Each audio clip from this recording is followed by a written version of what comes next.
श्री राधे राधे। आप सभी मित्रों का स्वागत है आपके अपने चैनल व्रत कथा में। तो आज हम आरंभ करने वाले हैं मार्गशीर्ष मास यानी अघन मास के मार्गशीर्ष मास के महत्व की कथाएं प्राय पुराणों जैसे कि पद्म पुराण, श्रीमद् भागवत पुराण पर आधारित हैं और ये कथाएं मास के महत्व, भगवान विष्णु श्री कृष्ण की लीला और राधा कृष्ण के प्रेम पर आधारित है। तो मार्गशीर्ष मास के छठे अध्याय का सार और महत्व। आइए मार्गशीर्ष मास की कथा का छठवें अध्याय का मुख्य रूप से भगवान श्री जी और राधा जी और घंटे के महत्व पर आधारित है। श्री राधा जी की स्तुति और महिमा। इस अध्याय में भगवान शिव और पार्वती जी के संवाद के मध्य में श्री जी राधा जी की महिमा का वर्णन किया गया है। एक कथा के अनुसार जब श्री राधा जी मान करके भगवान श्री कृष्ण के समीप अंतर्ध्यान यानी गायब हो गई, तब ब्रह्मा जी, विष्णु जी, शिव आदि सभी देवता ऐश्वर्यहीन हो गए और उपद्रवग्रस्त हो गए।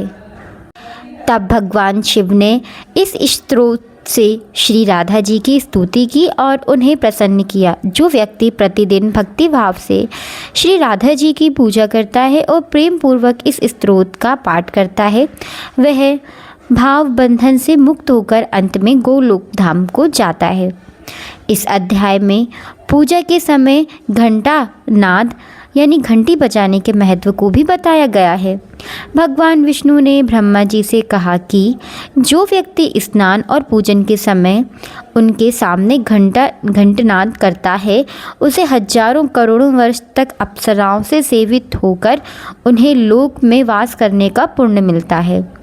घंटे को समस्त उद्यमय और समस्त देवताओं, सभी उद्य यंत्रों और देवताओं का स्वरूप कहा गया है, इसलिए सभी प्रकार से घंटा नाद करना शुभ मानते हैं।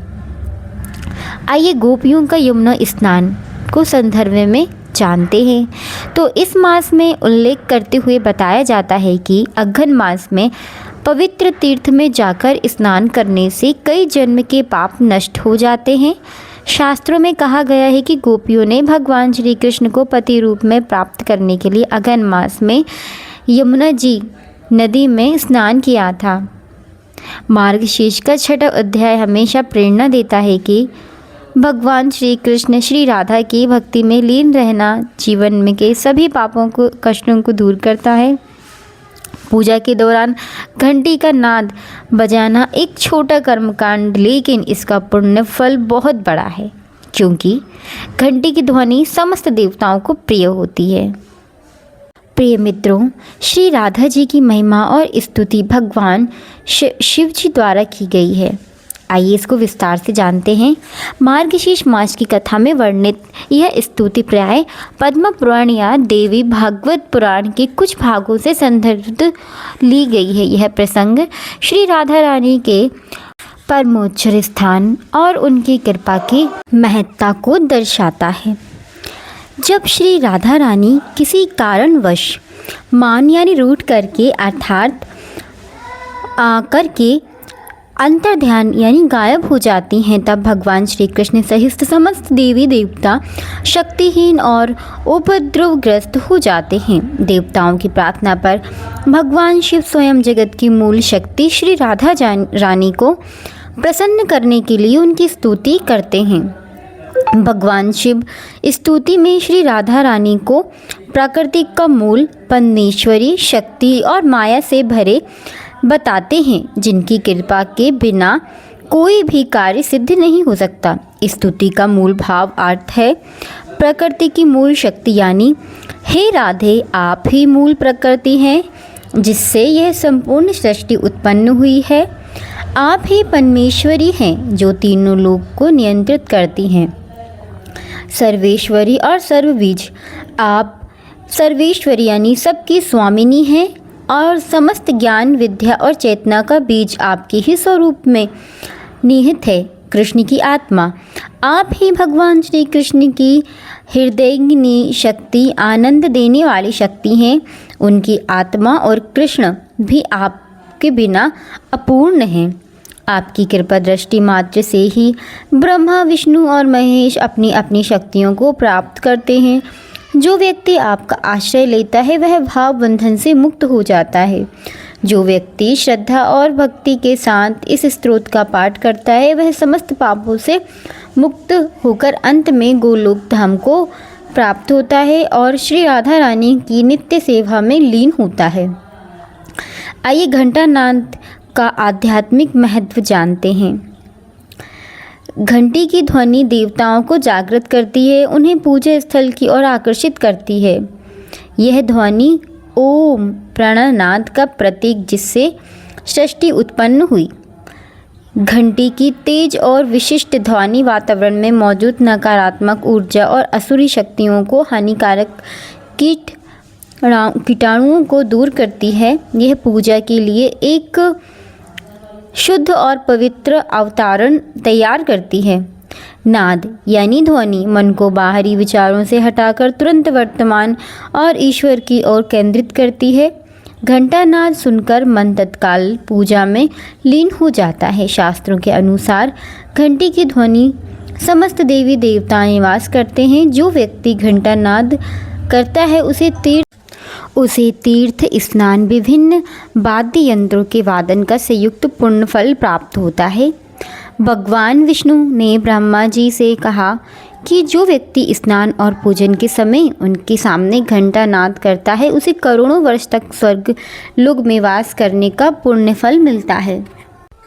प्रिय मित्रों, आइए इसी के साथ अब हम मार्गशीर्ष मास की एक महत्वपूर्ण कथा आती है जो फल बेचने वाली वृद्धा और श्री कृष्ण की है। यह कथा पद्म पुराण, विष्णु पुराण में मार्गशीर्ष माहात्म्य के विभिन्न अध्यायों में संक्षिप्त वर्णित की गई है, जो भगवान कृष्ण की भक्ति से तत्काल फल को दर्शाती है। आइए कथा का प्रारंभ करते हैं। बहुत समय पहले की बात है। गोकुल में एक फल बेचने वाली गरीब वृद्धा निवास करती थी। वह रोज सुबह जंगल में फल तोड़कर लाती और उन्हें बेचकर अपना जीवन यापन करती थी। वह स्वभाव से बहुत ही भोली, सरल और उदार थी। एक दिन फल बेचने वाली की टोकरी लेकर गली गली घूम रही थी। फल बेचने में उसे बहुत समय लग रहा था और वह बहुत थक गई थी। किसी ने उसके फल नहीं खरीदे और वह निराश होने लगी। तभी अचानक उसकी दृष्टि बालक श्री कृष्ण पर पड़ी, जो अपने घर के आंगन में खेल रहे थे। श्री कृष्ण को देखकर वृद्धा के मन में एक अद्भुत वात्सल्य और प्रेम का भाव जागृत हुआ। श्री कृष्ण अपनी बाल सुलभ चंचलता से वृद्धा के पास पहुँचे और बोले, माँ, मुझे भी कुछ फल दे दो। वृद्धा ने पूछा, बेटा, फल तो मैं तुम्हें दे दूंगी, लेकिन बदले में तुम मुझे क्या दोगे?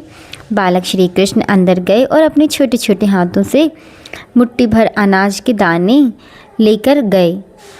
हाथ बहुत छोटे थे और दाने जमीन पर गिर गए। वृद्धा बालक के भोलेपन और प्रेम के गदगद हो गई। उसने नन्हे नन्हे से हाथों में दिए गए उन चंद दानों को लिया और बदले में अपने सब कीमती फल, स्वादिष्ट फल निकालकर श्री कृष्ण की अंजलि में भर दिए। फल देने के बाद जब वृद्धा अपने घर आई तो उसकी फलों की टोकरी को देखा। वह देखकर महान आश्चर्य हुआ। उसकी टोकरी में रखे हुए मामूली अनाज के दाने जो उसे श्री कृष्ण ने दिए थे, वे हरे हीरे मोती के रत्नों में बदल गए। मार्गशीर्ष का सार। यह कथा मार्गशीर्ष मास के महत्व को समझाती है, जो कि प्रेम, भक्ति और का महीना है। यह कथा सार यह है कि भगवान श्री कृष्ण केवल प्रेम और श्रद्धा का भाव प्रिय करते हैं। वृद्धा ने बिना किसी स्वार्थ के केवल वात्सल्य भाव से भगवान को फल दिए, जिसके बदले में भगवान ने उसे आनंद, धन और वैभव प्रदान किया।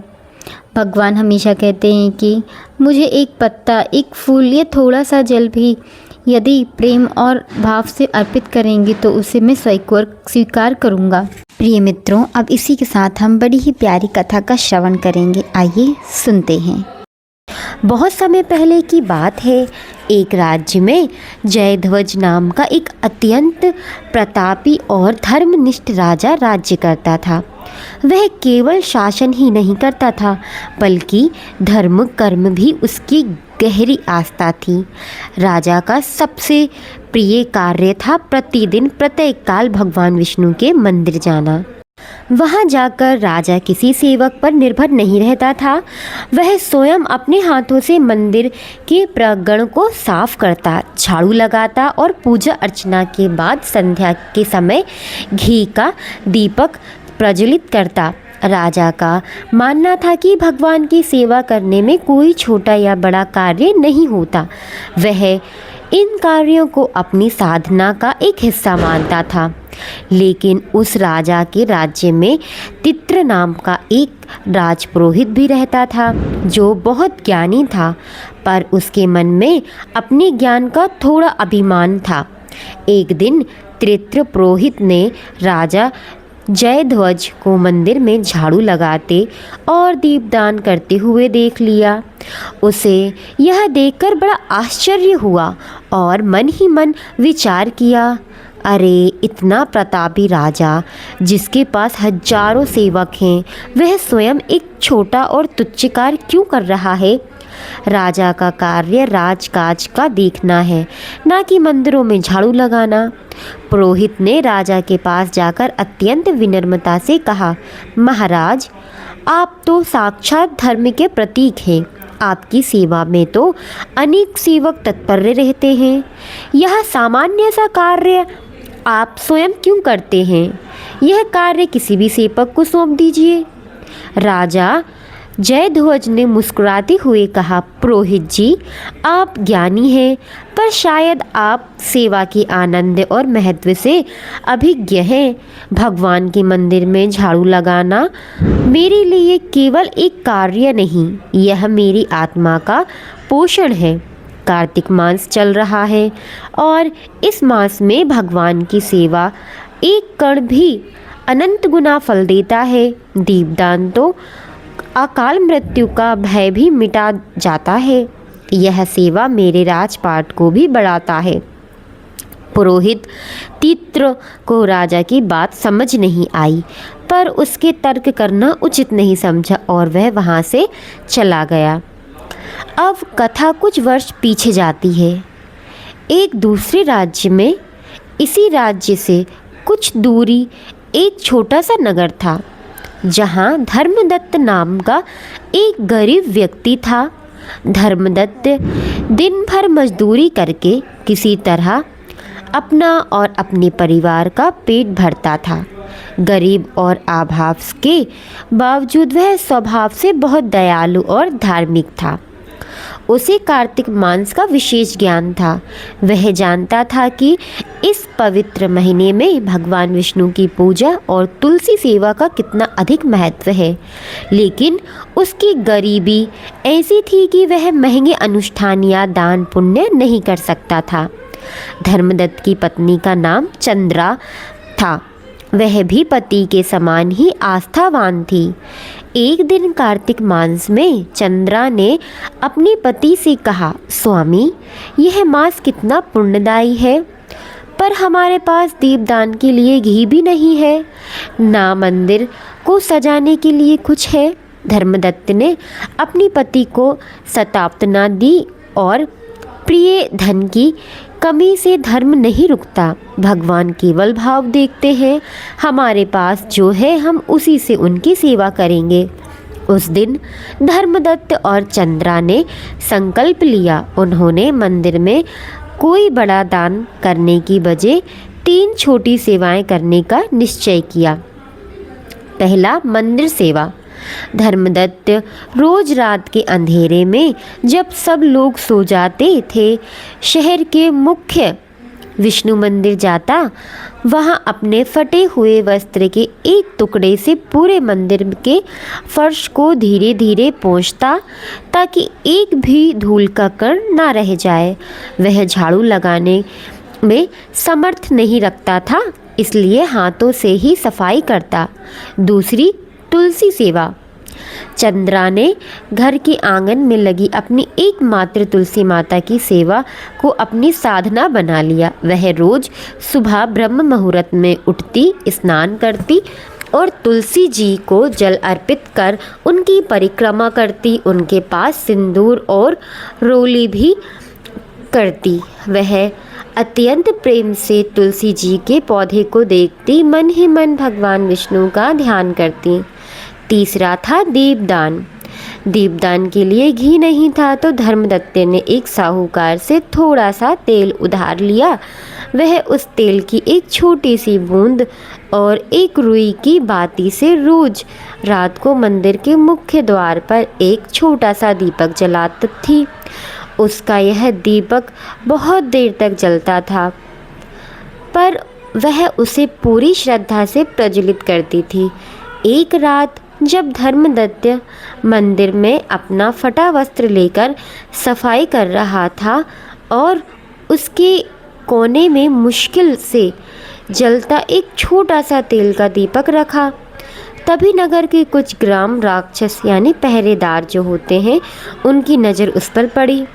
अंधेरे में फटे हाल कपड़े पहने एक आदमी को मंदिर में देखकर रक्षकों को लगा कि मंदिर में कोई चोर डाकू है जो चोरी करने आया है। उन्होंने कुछ सोचे समझे बिना ही धर्मदत्त को पकड़ लिया और लाठियों से उस पर प्रहार करना शुरू कर दिया। धर्मदत्त चिल्लाया, मैं चोर नहीं हूँ, मैं तो बस भगवान की सेवा कर रहा हूँ।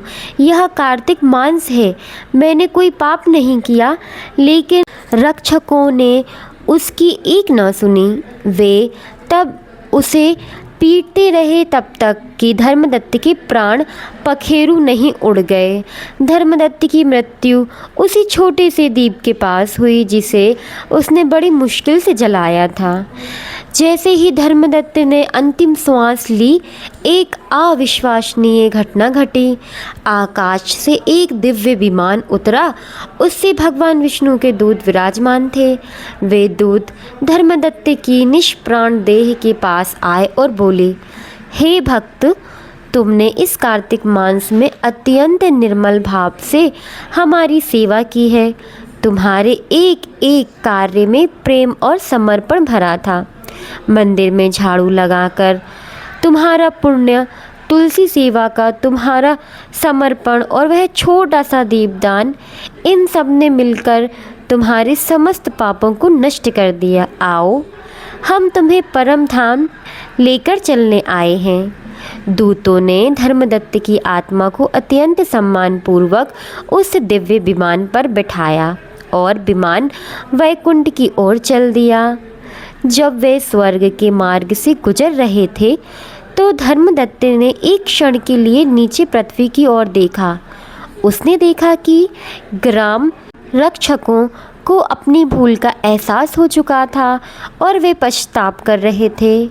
उसने अपनी पत्नी चंद्रा को भी देखा जो पति की मृत्यु के शोक में डूबी हुई थी, पर फिर भी तुलसी माता की सेवा में लगी हुई थी। परम धाम पहुंचकर धर्मदत्त को वह स्थान प्राप्त हुआ जो बड़े बड़े राजाओं और योगियों को भी मिलना दुर्लभ है। अब कथा फिर से राजा जयध्वज के पास आती है। राजा जयध्वज अत्यंत प्रतापी थे, लेकिन उनकी कोई संतान नहीं थी। राजा और रानी दोनों बहुत दुखी रहते थे। एक रात राजा ने एक सपना देखा जिसमें भगवान विष्णु ने उन्हें दर्शन दिए और कहा, राजन, तुम बहुत धार्मिक हो, अब पर तुम्हें पुण्य में अभी कुछ कमी है। तुम अपने राजपुरोहित तित्र से मिलना, वह तुम्हें एक उपाय बताएगा। अगले दिन राजा ने पुरोहित तित्र को बुलाया और उन्हें अपना सपना सुनाया। पुरोहित तित्र ने राजा को ध्यानपूर्वक सुना और फिर अचानक उनके मन में एक बात आई। उन्होंने कहा, महाराज, मैं आपको एक कथा सुनाता हूँ। पुरोहित ने फिर राजा को अपने पूर्व जन्म की कथा बताई। राजन, मेरा पूर्व जन्म धर्मदत्त के नाम से हुआ था। मैं बहुत गरीब था। पर कार्तिक मास के महत्व को जानता था। मैंने अपनी पूरी श्रद्धा से मंदिर में झाड़ू लगाने की सेवा की, तुलसी सेवा का संकल्प लिया और तेल का एक छोटा सा दीपक जलाया। मेरी मृत्यु ग्राम राक्षसों के हाथों हुई, पर मेरे उस निष्काम सेवा के पुण्य ने मुझे सीधे वैकुंठ धाम को पहुंचा दिया। कई कल्पों तक मैंने स्वर्ग में सुख भोगा। उस दीपदान और सेवा के पुण्य के फलस्वरूप ही मैंने इस ज्ञानी ब्राह्मण तित्र के रूप में जन्म लिया है।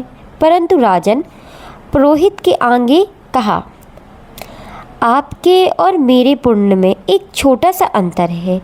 आप मंदिर में सेवा करते हुए स्वयं राजा मानते हैं, जबकि मैंने स्वयं को केवल सेवक माना था।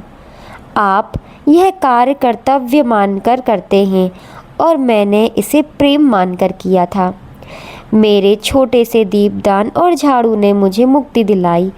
आपके पास सब कुछ है, पर आपका पुण्य अभी अपूर्ण है।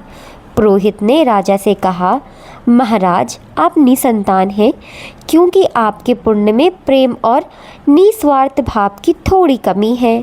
पुरोहित तित्र ने तब राजा को उपाय बताया। उन्होंने कहा, हे राजन, आप अगले कार्तिक मास में किसी निर्धन और निस्वार्थ भक्त की सेवा करें, उसकी भक्ति को अपना आदर्श बनाएं। यह मास आपको पुत्र प्रदान करेगा। राजा जयध्वज को यह बात सुनकर बड़ा पश्चाताप हुआ। उन्होंने उसी क्षण अपने राजसी वस्त्रों को त्याग किया और वह कार्तिक मास में एक साधारण सेवक की तरह रहने लगे। उन्होंने मंदिर में झाड़ू लगाना और दीपदान करना जारी किया, पर अब उनके मन में ना कोई अहंकार था, ना ही कोई दिखावा। वह स्वयं को भगवान का एक तुच्छ सेवक मानकर कार्य करने लगे। राजा के इस सच्चे हृदय परिवर्तन और विनम्र सेवा से भगवान विष्णु अत्यंत प्रसन्न हुए। अगले ही वर्ष राजा जयध्वज के घर एक अत्यंत तेजस्वी पुत्र का जन्म हुआ, जिसके आगे चलकर एक महान और धर्मपरायण राजा के रूप में ख्याति प्राप्त की। प्रिय भक्तों, इस कथा का सार यह है कि कार्तिक मास में दीपदान, तुलसी पूजा और मंदिर की सेवा का महत्व केवल मात्र में नहीं बल्कि भाव में निहित है। चाहे आपके पास घी का छोटा दीपक हो या तेल की एक बूंद, या मंदिर में झाड़ू लगाने के लिए एक फटा हुआ वस्त्र ही क्यों ना हो, यदि वह सेवा निस्वार्थ प्रेम, समर्पण और सच्ची श्रद्धा से की जाती है तो वह सबसे बड़ा पुण्य बन जाता है, जो न केवल सांसारिक सुख देती है बल्कि अकाल मृत्यु के भय को भी मिटाकर अंततः मोक्ष प्रदान करती है। तो प्रिय दोस्तों, प्रेम से बोलिए भगवान श्री हरि विष्णु की जय। एक नगर में एक ब्राह्मण दंपत्ति रहते थे। वे दोनों प्रतिदिन 7 कोस दूर गंगा और यमुना नदी में स्नान करने जाते थे। इतनी दूर आने जाने से ब्राह्मण की पत्नी थक जाती थी। एक दिन उसने अपने पति से कहा कि हमारा एक पुत्र होता तो कितना अच्छा रहता। पुत्र के बहू आती तो हमें घर वापस जाने पर खाना नहीं बनाना पड़ता, खाना बना हुआ मिलता, बहू घर का काम भी कर देती। अपनी पत्नी की बात सुनकर ब्राह्मण ने कहा कि तूने बात तो सही कही, चल मैं तेरे लिए बहू ले ही आता हूँ। ब्राह्मण ने कहा कि एक पोटली में आटा डालकर कुछ मोहरे रख दे।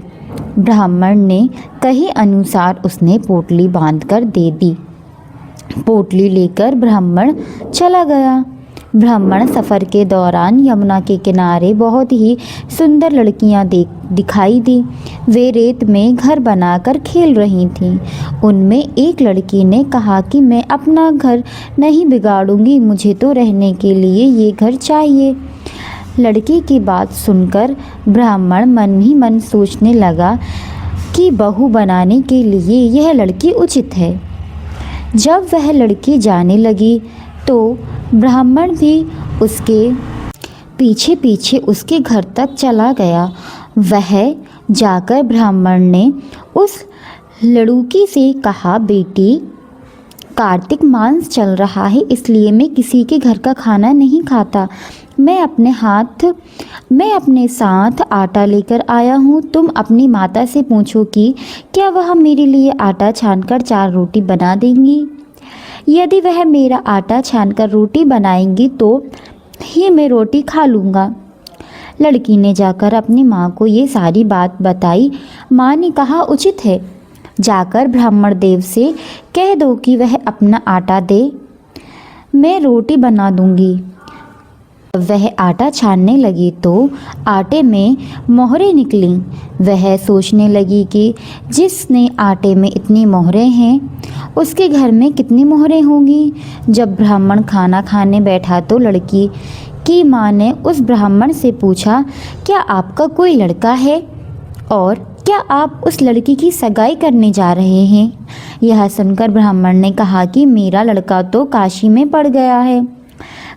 पढ़ने गया हुआ है, लेकिन यदि तुम कहो तो खंड कटोरे से विवाह करके तेरी बेटी को अपने साथ ले जाऊं। लड़की की माँ ने कहा, ठीक है ब्राह्मण देव। इस पर लड़की की माँ ने लड़की की खंड कटोरी से शादी करके ब्राह्मण के साथ भेज दिया। ब्राह्मण ने घर आकर कहा, रामू की माँ, दरवाज़ा खोलकर देखो, मैं तेरे लिए बहू लेकर आया हूँ। ब्राह्मण की पत्नी भीतर से बोली, हमारे तो कोई बेटा बेटी नहीं, तो बहू कहाँ से आई। दुनिया ताने मारती थी, अब आप भी मारने लगे हैं। ब्राह्मण ने कहा, तू दरवाज़ा खोलकर तो देख। जब ब्राह्मणी ने दरवाज़ा खोला तो सामने बहू को खड़ी देखा। उसने बहू का स्वागत किया और आदर सत्कार से अंदर ले आई। जब ब्राह्मण अपनी पत्नी के साथ नदी स्नान करने जाता तो पीछे बहू घर का सारा काम करके और खाना बनाकर रखती थी। वह उसके कपड़े धोती, रात को हाथ पैर भी दबाती थी। इसी तरह बहुत दिन बीत गए। ब्राह्मणी ने आग मत बूझने देना और मटके का पानी खत्म मत होने देना। तुरंत एक दिन चूल्हे की आग बुझ गई। यह देखकर बहू घबरा गई और भागी भागी अपनी पड़ोसन के पास गई और कहा कि मेरे चूल्हे की आग बुझ गई है, मुझे थोड़ी आग चाहिए। मेरे सास ससुर सुबह 5 बजे से सोए हुए थे। वह थके हुए घर आएंगे, इसलिए मुझे उनके लिए खाना बनाना है। यह सुनकर पड़ोसन ने कहा, तू तो बावली है, तुझे यह दोनों मिलकर पागल बना रहे। इनके कोई पुत्र नहीं, ये निसंतान है। बहू ने कहा, नहीं ऐसा मत बोलो, इनका बेटा तो बनारस काशी में पढ़ने गया हुआ है। इस पर पड़ोसन ने कहा कि तुझे झूठ बोलकर लाए हैं, मेरी बात सच मान, इनके कोई बेटा नहीं। अब बहू पड़ोसन की बातों में आ गई और कहने लगी कि अब आप ही बताओ मैं क्या करूं। पड़ोसन ने कहा कि करना क्या है, जब तुम्हारे सास ससुर आए तो जली हुई रोटी बनाकर देना और बिना नमक की दाल बनाकर देना। खीर की कचड़ी दाल में और दाल की कचड़ी खीर में डाल देना। पड़ोसन ने उसे अच्छे से सिखा पढ़ा दिया। फिर जब उसके साथ ससुर घर आए तो उसने ना तो उनका आदर सत्कार किया, ना ही उनके कपड़े धोए। जब उसने सास ससुर को खाना दिया तो सास बोली, आज यह रोटियां जली हुई क्यों हैं और दाल भी अलूनी है। तब बहू ने पटक कर कहा कि एक दिन ऐसा खाना खा लोगे तो क्या बिगड़ जाएगा तुम्हारा। सास ससुर को खरी खोटी सुनाकर वह फिर से पड़ोसन के पास गई और बोली कि अब आगे क्या करना है। पड़ोसन ने कहा कि अब तुम 7 कोठों की चाबी मांग लेना। अगले दिन जब भी स्नान करने के लिए जाने लगो तो बहू अड़ गई कि मुझे तो 7 कोठों की चाबी चाहिए। तब ससुर ने कहा कि इसे चाबी दे दो। तब सास ने बहू को चाबी दे दी। सास ससुर के जाने के बाद जब बहू ने दरवाजे खोले तो देखा कि किसी के अन्न भरा है, किसी में धन भरा है और किसी कोटे में बर्तन पड़े हैं। जब उसने सबसे ऊपर का 7वां कोटा खोला तो देखा कि शिव जी, माता पार्वती, गणेश जी, लक्ष्मी जी, पीपल पथवारी, कार्तिक के ठाकुर, राई, दामोदर, तुलसी का बिड़वा, गंगा, यमुना, 33 कोटि देवी देवता विराजमान हैं। वहीं पर एक लड़का चंदन की चौकी पर बैठा माला जाप रहा था। यह सब देखकर उसने लड़की से पूछा कि तुम कौन हो? तब लड़का बोला कि मैं तेरा पति हूँ, अभी दरवाज़ा बंद कर दे, जब मेरे माता पिता आएंगे तब दरवाज़ा खोलना। यह सब देखकर बहू बहुत खुश हुई और 16 श्रृंगार सुंदर वस्त्र पहनकर अपने सास ससुर का इंतज़ार करने लगी। उसने अपने सास ससुर के लिए अच्छे अच्छे पकवान बनाए। जब उसके सास ससुर घर पर आए तो उसने उनका आदर सत्कार किया और प्रेम पूर्वक खाना खिलाया और हाथ पैर दबाने लगी। पैर दबाते दबाते बहू ने कहा कि माँ, आप इतनी दूर गंगा यमुना स्नान करने के लिए जाती हैं तो आप थक जाती हैं, इसलिए आप घर पर ही स्नान करना। यह सुनकर सास कहने लगी, बेटी, गंगा यमुना घर पर तो नहीं बहती।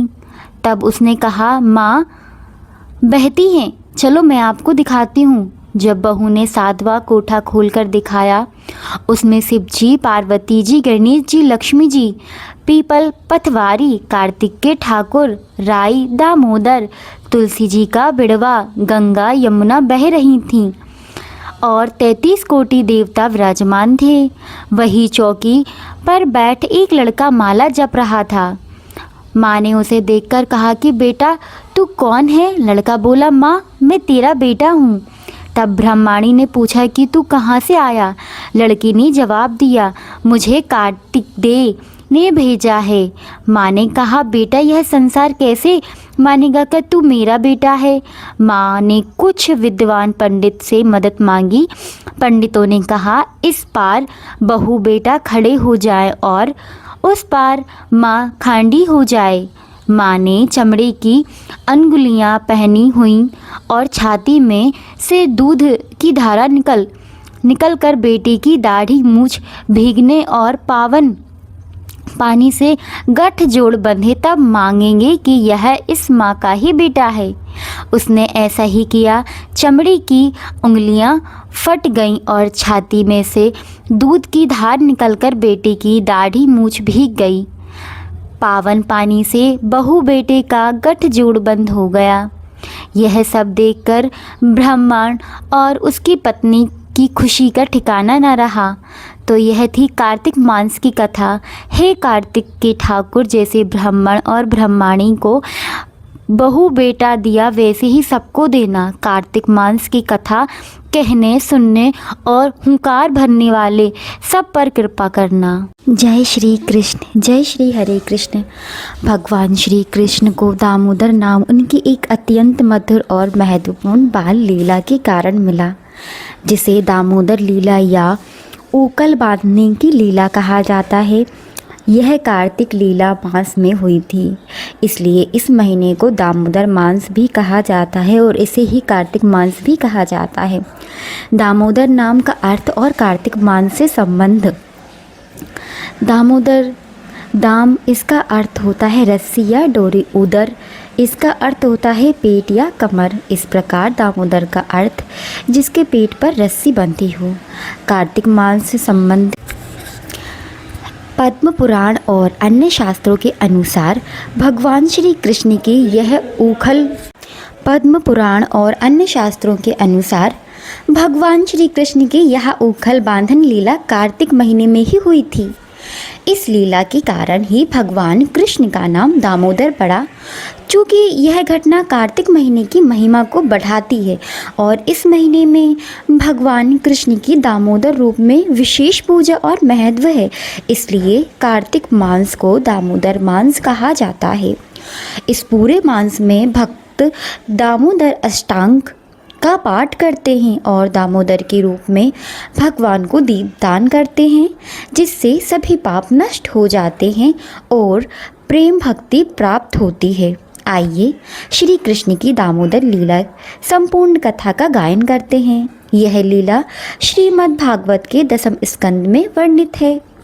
माखन चोरी और यशोदा माता। एक दिन कार्तिक मास के दौरान माता यशोदा अपने नटखट पुत्र कान्हा की शरारतों से तंग आ चुकी थी। कान्हा केवल माखन दही चोरी करके स्वयं ही नहीं खाते थे, बल्कि बानरों और अपनी सखाओं को भी खिलाते थे। एक बार माता यशोदा दही मथ रही थी और कृष्ण को अपनी गोद में लेकर दूध पिला रही थी। तभी चूल्हे पर रखा दूध उफान देने लगा। यशोदा मैया कृष्ण को गोद से उतारकर तुरंत ही दूध उतारने के लिए रसोई में चली गईं। इससे कृष्ण को लगा कि दूध मैया के लिए उनसे अधिक प्रिय है। क्रोधित होकर उन्होंने माखन के बर्तनों को तोड़ दिया और माखन खाकर चुपचाप वहाँ से निकल गए। जब यशोदा माता ने वापस आई तो उन्हें टूटा हुआ बर्तन दिखा। बिखरा हुआ माखन देखकर सारा मंजरा समझ में आ गया। उन्होंने निश्चय किया कि अब कृष्ण को अवश्य दंड देना पड़ेगा। क्रोधित मैया यशोदा एक हाथ में छड़ी और दूसरे हाथ में रस्सी लेकर कृष्ण को पकड़ने के लिए गई। कृष्ण भयभीत होकर भागने लगे, लेकिन माता के शुद्ध प्रेम के आगे उनकी दैवी शक्ति काम नहीं आई और वे पकड़ा गए। मैया यशोदा ने उन्हें आंगन में रखे एक भारी ओखली, अनाज कूटने वाला एक उपकरण होता है, उससे बांधने का निश्चय किया। उन्होंने रस्सी को कृष्ण के पेट के चारों ओर लपेटा। यह एक अद्भुत लीला थी। मैया जितनी भी रस्सी लगाती वह बार बार 2 उंगल छोटी पड़ जाती थी। मैया यशोदा ने गोकुल में सभी रस्सियों, कपड़ों की पट्टियों और साड़ी को एक साथ जोड़ दिया, लेकिन रस्सी फिर भी 2 उंगल छोटी ही रह गई। मैया थककर पसीने से भीग गईं। उनके केश खुल गए। जब भगवान कृष्ण ने देखा कि उनकी माँ पूरी तरह थक चुकी हैं और उनकी आंखों में प्रेम और निराशा के आंसू हैं, तो उन्हें उन पर दया आ गई। दरअसल रस्सी के 2 उंगल कम पड़ने का रहस्य यह था कि रस्सी की लंबाई में 1 उंगल भगवान की शक्ति को दर्शाती थी, जिसे केवल भगवान ही नहीं रोक सकते थे, और दूसरी उंगली भक्त के शुद्ध प्रेम और प्रयास को दर्शाती थी। जब तक मैया यशोदा ने अपने प्रयास और प्रेम की पराकाष्ठा नहीं कर दी, तब तक भगवान नहीं बंधे। कृष्ण ने अपनी मैया के प्रेम के वशीभूत होकर स्वयं को बांध दिया। इस प्रकार परमेश्वर, जो इस पूरे ब्रह्मांड को अपनी माया से नियंत्रण करते हैं, वह अपने एक भक्त के शुद्ध प्रेम के वशीभूत हो जाते हैं। पेट पर रस्सी से बंधने के कारण ही उनका नाम दामोदर पड़ा। माता यशोदा कृष्ण को ओखली से बांधकर अपने काम में लग गईं। कृष्ण ने तब उस भारी ओखली को घसीटना शुरू किया और वह उसे आंगन में खड़े 2 बड़े वृक्ष यमलार्जुन के बीच से निकल गए। जैसे ही ओखली दोनों वृक्षों के बीच में फंसी रुकी, कृष्ण ने जोर से झटका दिया और दोनों वृक्ष भयानक गर्जना के साथ जड़ से उखड़कर गिर पड़े। वृक्ष के गिरते ही उनमें से 2 सुंदर पुरुष प्रकट थे। वास्तव में वे कुबेर के पुत्र नल कुबेर और मणिग्रीव थे, जिन्हें अपने धन और यौवन के अभिमान के कारण देवर्षि नारद ने वृक्ष बनने का श्राप दिया था। श्री कृष्ण ने दामोदर लीला के माध्यम से उन दोनों का उद्धार किया और उन्हें लोक वापस ले भेजा। इस तरह दामोदर लीला हमें सिखाती है कि भगवान को केवल अपार प्रेम और श्रद्धा से ही बांधा जा सकता है। यह कार्तिक मास की सबसे महत्वपूर्ण और पूजनीय लीला है। जय श्री कृष्ण। अगर आपको ये वीडियो पसंद आई हो तो वीडियो को लाइक करें, शेयर करें, सब्सक्राइब करें। कहानियों के साथ मिलते हैं नेक्स्ट वीडियो में। तब तक के लिए जय श्री राधे राधे। और आपको ये कहानी और कथाएं कैसी लगती हैं कमेंट कमेंट बॉक्स में ज़रूर बताएं। आपकी हमारी वीडियो को बहुत हेल्प मिलेगी और आप किस तरह की वीडियो या कथा सुनना चाहते हैं वो भी कमेंट करके ज़रूर बताएं। और वीडियो को लाइक, शेयर और सब्सक्राइब करें। सब्सक्राइब करना तो बिल्कुल। हम श्री कृष्ण जी के नाम का ध्यान करते हैं और एक मंत्र भी स्मरण करते हैं। श्री कृष्ण गोविंद हरे मुरारी, हे नाथ नारायण वासुदेवा।